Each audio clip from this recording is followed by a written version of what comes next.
Well, this may not come as a surprise, but most of us are concerned about paying for groceries right now. Yeah, in fact, according to a new report, about half say it's a major source of stress. NBC Connecticut's Matt Austin joins us here for more context on what's driving that and what people can do to maybe save money and spend less. Matt.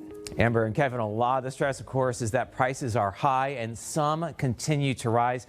Here's a look at some average grocery store prices in Hartford and New Haven. A dozen eggs, we'll start there, $5.29. We know that's dropped in recent months, but it's still up more than $1 from a year ago, according to NBC News and NIQ, a market research firm.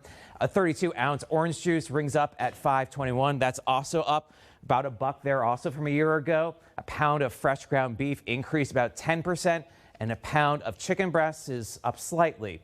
And during this time, more people are using what's known as buy now, pay later services for groceries. This is where a payment is split into installments. A recent AP NORC poll found 14% of adults overall are using it for groceries, and it's even higher, 19% for those ages 18 to 44. The payments could be interest-free. Pros, it spreads the cost, right? And that's where you have to be cognizant of not overspending so that you can fit within your budget parameters. Because sooner or later, you got to pay the piper. There's no question about it. The business professor from the University of New Haven, who you just heard from, points out if you miss a payment, the fees and interest could be quite high.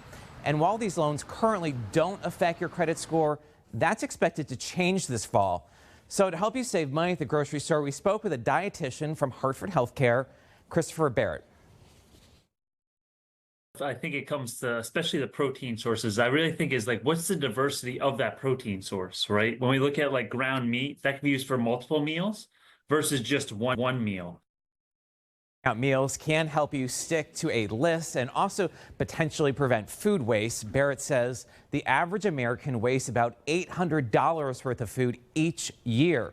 Another tip is to switch to store brands that can be cheaper than the name brands, and that savings can really add up week after week.